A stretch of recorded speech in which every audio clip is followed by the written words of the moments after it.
napapanahong issue sa larangan ng politika, showbiz, tatalakayin, himayin, re-reaksyonan ng Che Guevara TV. Che Guevara TV nga po pala, isang reactor ng mga viral issue na nagaganap dito sa Pilipinas. Yung kay Franz Castro.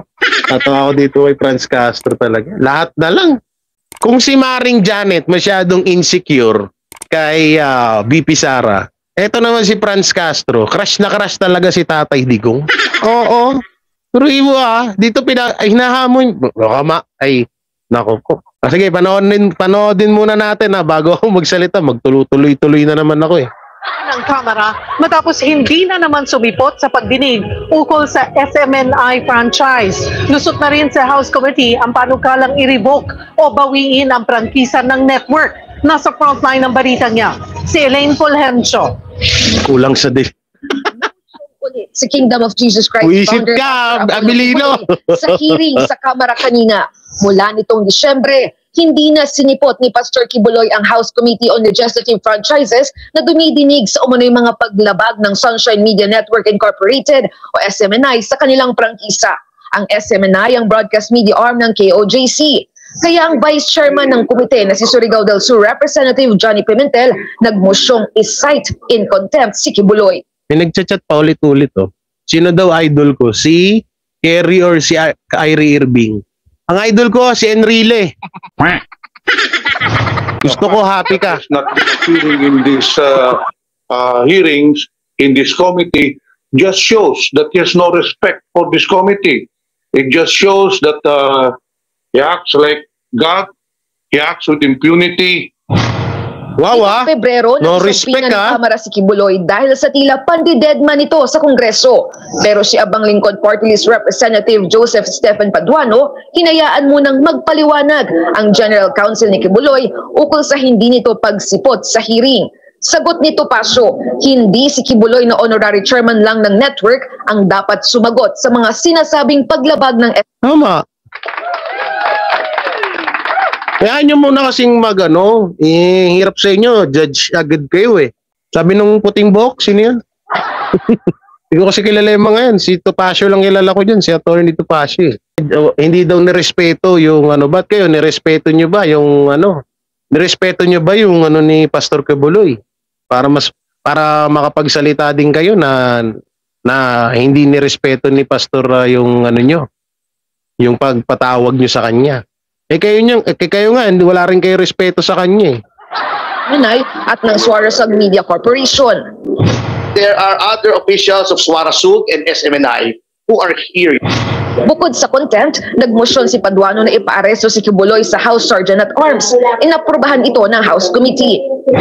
On a unanimous vote, the Honorable Pastor Kibuloy is cited for contempt. Ito yung mga hayok na hayok no? Yung mga itsura Mulobo na kayo niya. Ito yung mga mga balim. Yung mga balim Itsura sino ang pangalan nito? Pinaparesto ng korte. Committee pala, committee. Kala ko korte, kala ko malito si Frontline. The chair in objection, the motion of the Honorable Paduano to ask the Sergeant of Arms directing the Sergeant of Arms to bring Pastor Kibuloy to the House premises is hereby approved. Sa gitna nito, umapilang abogado ni Kibuloy na bigyan sila ng palugit bago gawing epektibo ang contempt at arrest order. May I make a final appeal, Mr. Chair, to defer the implementation of the contempt order until after I have advised my client. Just a deferment, not a revocation. Sa huli, binigyan ng kampo ni Kibuloy ng hanggang Biyernes para lumutang ang naturang leader. Galing din ni Atty. Topacio, Supalpal yung mga Balak naman ng isang kongresista na imbitahan din ng malapit kay Kibuloy na si dating Pangulong Rodrigo Duterte sa SMNI franchise hearing. In a proper time, Mr. Chair. Yan na naman si Franz. Franz, tawa na, Franz.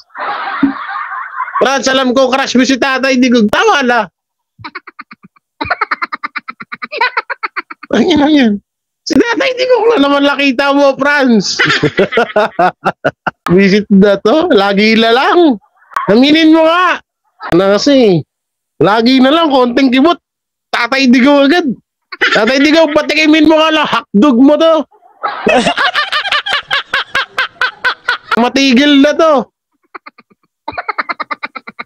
Pero lagi na lang eh. Konting kibot. Papatawag ko si Duterte. Ayaw na lang aminin kung ano eh. Peste kayo nga eh. Peste nga to eh. Lahat na lang. Baka mamaya kapag ay nako po. Baka mamaya kapag sinangayonan ni Tatay Digong yan, hindi ikaw ang humarap dyan ha, Franz ha? Baka mamaya magtago ka sa mga bataan mo dyan. Ba naman tong lagi na lang wala lang nakita. Ay nako, Franz Castro. Ang tawag dito? Ano yung tinawag ni Ben Barubal dito? Nakalimutan ko yung bansag dito kay Franz. Kay Franz ka. Anong bansag dito kay Franz? Ay makabubuo kay Tatay Digong to, no? Ang konting kibot na do kay lagi si Tatay Digong yung pinag-iinitan eh. Franz, tama na Franz. Franz, masyado ka lang pagod na rin. Tama na. Lahat na lang ay, lahat na lang dinaway si Tatay Digong eh. Kulang na lang. Alam mo, mas maganda, Franz, puntahan Davao. Mag-apply ka muna doon kay Tatay Digong. Parang para kasi Maring Janet eh. Parang hindi kontento yung buhay nyo kapag wala mga Duterte sa inyo eh. Alam yan, at siguro magnanay si Maring Janet tsaka si Franz, no? Hindi, may hawig naman sila eh. Di ba? Si Franz tsaka si Maring Janet. Di kaya talagang sila, sila yung mga napag-utusan na lahat ng galaw ng Duterte. Yan. Also move to invite then former President Duterte. Tapos pag mamaya hindi ka namin makita dyan, Franz ha? Kung sakali man ha? Tapos iba yung tingnan mo. Eto, dito ako natatawa dito kay Franz Castro. Ang lakas-lakas ng loob na kung ano pinagsasabi dati kay VP Sara, di ba? Dun sa confidential fund na yon. Walang niya. Nung nakaharap na si VP Sara, sabi ko, ba't parang biglang bumait to? Abangan natin to kung sakali man na humarap nga dito si Tatay Digong. Puta, supalpal na naman to. Lap trip to, promise. Walang kadala-dala ka, Franz Castro. Lahat na lang binangga mo, Franz Castro. Hindi pala. Lahat na lang iniambing mo si Tatay Digong, Franz Castro. Tapos mamaya, kapag nandyan na, si Franz Castro nandito na sa likod nung Tapos iba yung naka-front. Kapag lalakas ng loob nila, pag hindi na nakaharap ang mga Duterte. So kapag mga kaharap nila, kala mo sinong mga basang sisiw eh. Yung in-involve as pinasahan ng property. Kamakailan lang nang italaga si dito napapatunayan natin na hindi lang talaga dito nakapokus yung mga bumabatikos kay Pastor Apollo Quiboloy. Hindi lang sa mismong sa kaso niya eh. Dito natin napapansin na parang pati yung mga ari-arian ni Pastor Apollo Quiboloy, parang ito na yung mga tinatarget nitong mga to eh. Diba? Ang daming pwedeng gawin dahilan eh. Ano naman ba? Tuloy na nga natin. bilang administrator ng mga ari-arian ng grupo ni Quiboloy.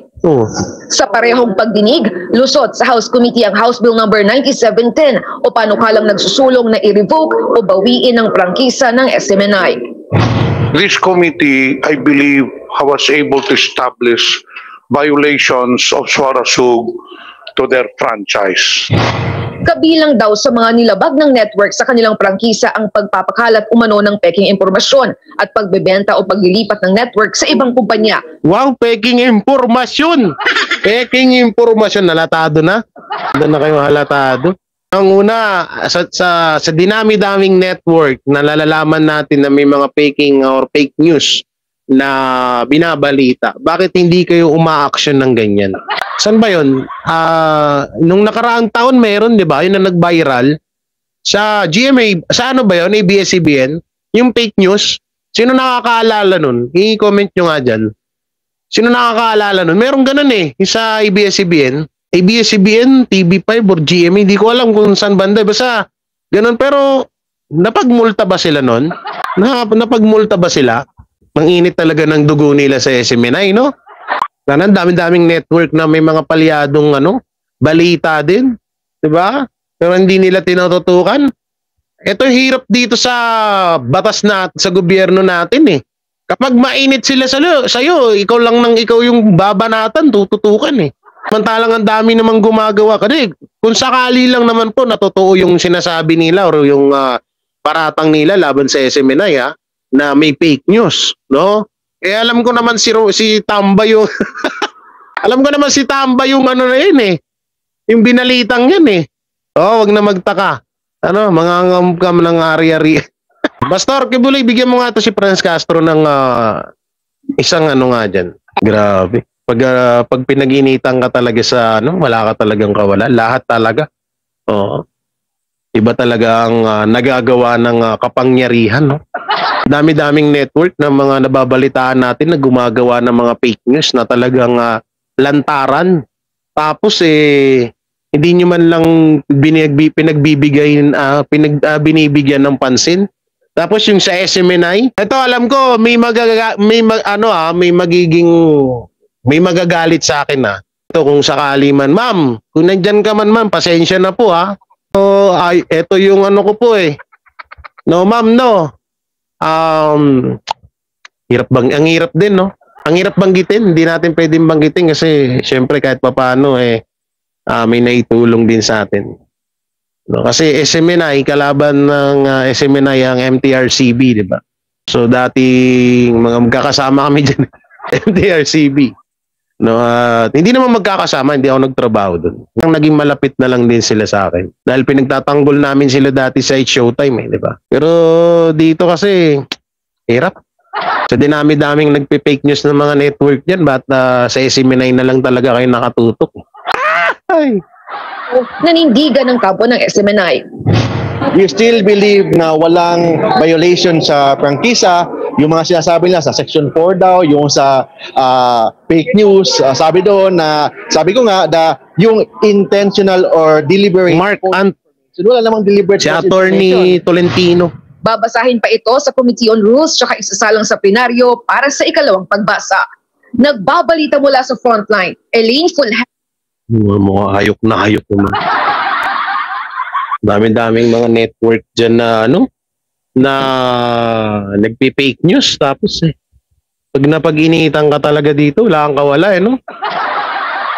Tulong-tulong